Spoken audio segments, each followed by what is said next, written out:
Hello friends, welcome to SSC coaching centre. दोस्तों, आज मैं आपको गणित के बहुत ही अच्छे सवाल सिखाऊंगा। वीडियो को पूरा देख के जाना। चलिए स्टार्ट कर देते हैं। पहला सवाल, दो संख्या का एचसीएफ 96 तथा उनका एलसीएम 1296 है।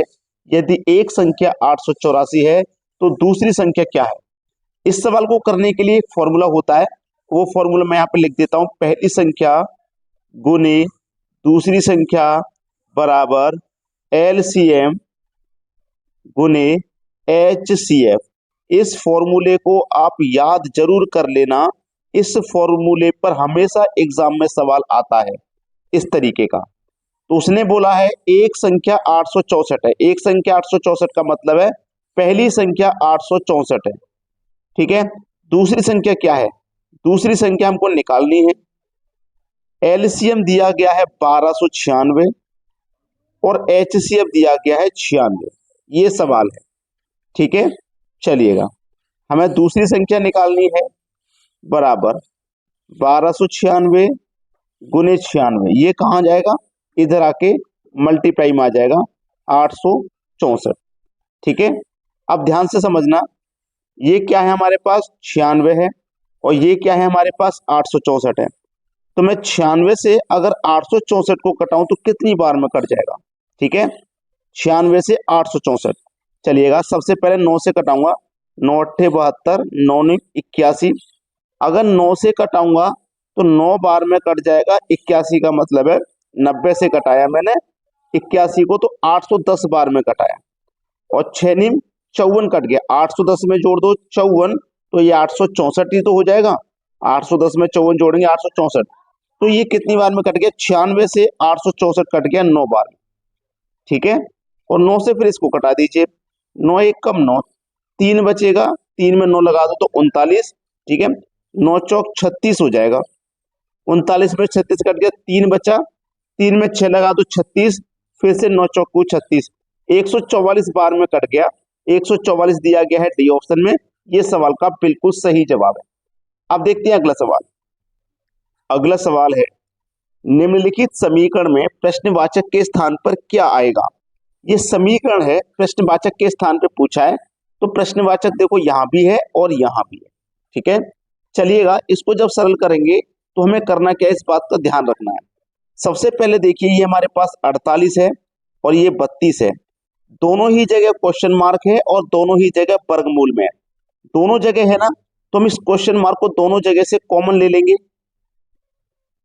यहां से और यहां से क्वेश्चन मार्क कॉमन आ जाएगा।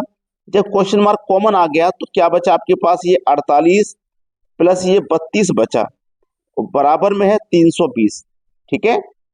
इतना समझ में आ गया पहले। अब देखिएगा, क्वेश्चन मार्क इनटू 48 और 32 को अगर आप जोड़ेंगे तो ये 80 हो जाएगा, ठीक है। बराबर कितना है? 320 है, ठीक है। अब देखिएगा, 0 से 0 कट जाएगा बराबर में। बराबर में आमने सामने संख्याएं कट जाती है। और 8 से 32 कट जाएगा 4 बार में, ठीक है। इधर क्या बचा? Question mark. बराबर के इधर क्या बचा? 4। यही तो बचा। चलिए, ये वर्गमूल में है क्वेश्चन मार्क। उसने हमसे प्रश्नवाचक के स्थान पर क्या आएगा ये बताना है। प्रश्नवाचक के स्थान पर देखिएगा, ये आपके पास क्वेश्चन मार्क है बराबर 4। जब इस वर्गमूल को यहां से हटाएंगे ना तो बराबर के इधर जाएगा वर्गमूल।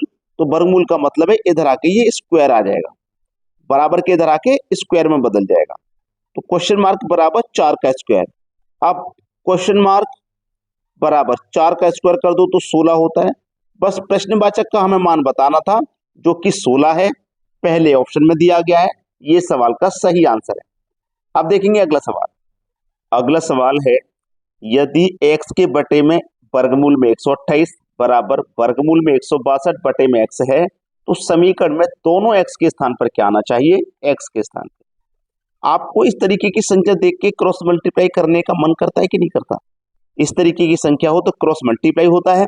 x का मल्टीप्लाई x से होगा तो ये हो जाएगा x स्क्वायर बराबर और इन दोनों का गुना, यानी कि 162 इंटू 128 का गुना हो जाएगा कि नहीं?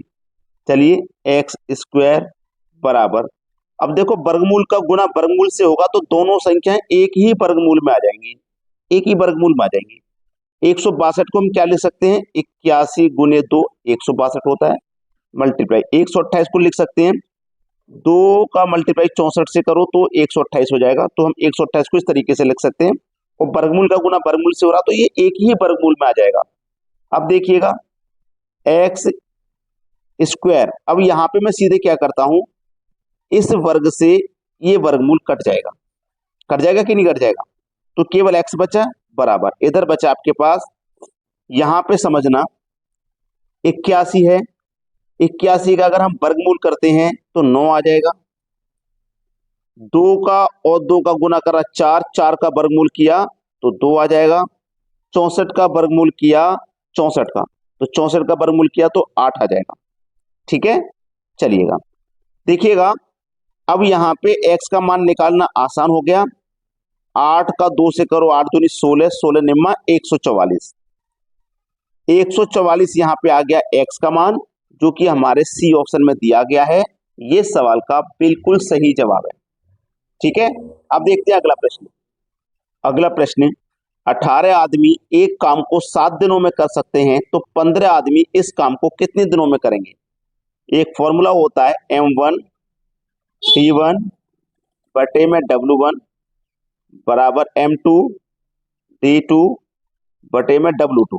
M की वैल्यू है 18, D का मतलब दिन जो कि 7 दिए गए हैं, एक काम को वर्क कितना है 1, तो बटे में 1 लिखिए चाहे मत लिखिए, बराबर बाद में कितने आदमी बोला है 15 आदमी, कितने दिन में कर देंगे, D2 का मान बताना है, ये सवाल है।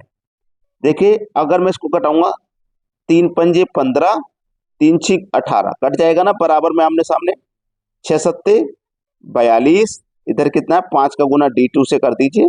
ठीक है, ये 5 D2 आ गया।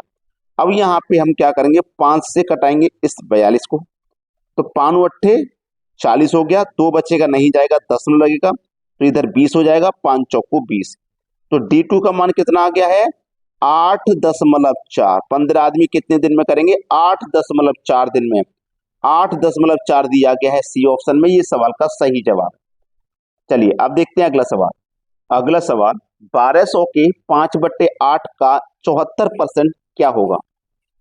1200 के का मतलब मल्टीप्लाई 5/8 का मतलब मल्टीप्लाई 74%, परसेंट का मतलब होता है बटे में 100। ठीक है, इसका मान पूछा है क्या होगा, बड़ा आसान है, कर लेंगे इसको भी सॉल्व हम।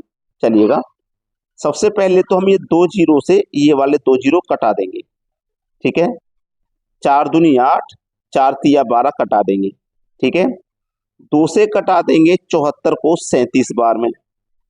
अब 3 गुने 5 गुने 37 ये रह गया आपके पास, 3 गुने 5 गुने 37, तो पहले तो इन दोनों का मल्टीप्लाई कर दो, 5 सत्ते 35, हासिल लगे 3, 5 तिया 15, 15 और 3 18। ठीक है, अब 3 का मल्टीप्लाई कर दो इससे, 3 पंजे 15, हासिल लगा 1, 18 तिया 54, 54 और 1 55। इस सवाल का सही जवाब आ गया 555, जो कि हमारे बी ऑप्शन में दिया गया है सवाल का सही जवाब। अब देखेंगे अगला प्रश्न। अगला सवाल, निम्नलिखित में से 3.14 गुने 10 की पावर 6 के बराबर कौन सा है। अब मेरी बात ध्यान से समझिएगा, मैं आपको एक छोटा सा तरीका बता रहा हूं। ठीक है, आपके पास 10 है, अगर आपने 10 का वर्ग किया तो कितना होता है 100 होता है, अगर आप 10 का क्यूब करेंगे तो कितना होता है 1000 होता है। इसका मतलब है 10 के ऊपर 2 पावर है तो 2 जीरो, 10 के ऊपर 3 पावर है तो 3 जीरो, अगर 10 के ऊपर 4 पावर है तो 4 जीरो आ जाएंगे। ऐसे ही 10 की पावर 6 है तो 6 जीरो आ जाएंगे। ठीक है, जैसे 3.14 लिखा, इंटू 10 की पावर 6 है, यही तो है, तो 3.14 हो गया, इंटू 10 की पावर 6 है तो कितने आ जाएंगे 6 जीरो, 1 2 3 4 5 6 जीरो आ जाएंगे। ठीक है, अब दशमलव को हटाइए तो दशमलव के स्थान पे बनाएगा, और दशमलव 2 संख्या है तो 2 जीरो आ जाएंगे। अब 2 जीरो से 2 जीरो हम यहाँ कटा देंगे, तो ये 314 हो गया दशमलव हटने के बाद में, और 1 के बाद में कितने जीरो बचे, 1 2 3 4, 1 2 3 4, ये आंसर आ गया जो कि हमारे सी ऑप्शन में है। क्लियर बात। चलिए अब देखते हैं अगला प्रश्न। अगला सवाल, 7,620 रुपए का ऋण 16 2/3% वार्षिक दर पर 3 वर्ष के लिए दिया गया। इस ऋण को 3 बराबर किस्तों में बांट दिया जाए तो प्रत्येक किस्त का मान बताइए। हमको किस्त का जब भी सवाल होता है ना, तो हम जो रेट है ना उसी से मतलब हमको होता है। तो 16 2/3% की जो फ्रैक्शन वैल्यू निकल के आएगी वो आएगी 1/6, जिसमें 6 आपका प्रिंसिपल है, 6 में 1 जोड़ देंगे तो ये अमाउंट हो जाएगा 7 रुपया। ठीक है, 7 रुपया अमाउंट हो गया। तो हमारा प्रिंसिपल कितना है 6, अमाउंट कितना है 7। तो हमें करना क्या है, जो ऑप्शन हमें दिए गए हैं उसमें हमें क्या देखना है कि 7 से संख्या कट जाए या 7 के स्क्वायर से कट जाए या 7 के क्यूब से कट जाए, है ना, यही तो हम देखते हैं। चलिए अगर मैं देखूं 7 से कौन सी संख्या कटेगी, 7 से 21, 4 बचेगा 44, ठीक है, 4 बचेगा 44, 7 छिंग 42, 2 बचेगा 20, ये नहीं कटेगा। 7 चौक 28, 6 बचेगा 63, 7 निम 63, ये 7 से कट जाएगा। 7 चौक 28, 4 बचेगा 46, 7 छिंग 42, 4 बचेगा 40, नहीं कटेगा। 7 चौक 28, 5 बचेगा 58, 7 से 58 नहीं कटता। एक ही ऑप्शन था जो कट गया, ये हमारे सवाल का सही ऑप्शन हो गया। अब देखेंगे अगला प्रश्न। अगला सवाल, 1,025 रुपए का ऋण 2 बराबर किस्तों में चुकाना है। यदि चक्रवृद्धि ब्याज की दर से 5% वार्षिक दर से हो तो प्रत्येक किस्त का मान बताइए। कुछ नहीं करना, बड़ा ही अच्छा सवाल है। हमने क्या बताया, आपको रेट से मतलब है। 5% की फ्रैक्शन वैल्यू निकल के आएगी 1/20, इसमें 20 आपका प्रिंसिपल है, 20 में 1 जोड़ दो तो 21 अमाउंट हो जाएगा। प्रिंसिपल 20 है, अमाउंट 21 है, आपको अमाउंट से मतलब है। अब 21 इस ऑप्शन में दी गई संख्या को काट देगा, नहीं काट पाएगा। आपको 21 का पहाड़ा नहीं पता तो 21 के फैक्टर कर लो, 7 या 21। जो संख्या 7 से कट जाएगी, 3 से कट जाएगी, वो 21 से भी कट जाएगी। ठीक है, चलिए पहले 3 से कटा लीजिए। 10 ये नहीं कटेगा, 11 ये भी नहीं कटेगा। मैंने 10 और 11 कैसे कह दिया, जिन संख्याओं का योग 3 से कट जाए वो पूरी संख्या 3 से कटती है। 5 और 6 11 और 12, 11 12 23, 23 भी 3 से नहीं कटेगा। 5 और 5 10, 11 12 13, 13 में 5 जोड़ दो 18, 18 3 से कट जाएगा। एक ही ऑप्शन बचा है तो 7 से भी कट जाएगा। डी ऑप्शन सही जवाब है। सभी बच्चों को वीडियो लाइक करना है और शेयर करना है। ठीक है दोस्तों, धन्यवाद।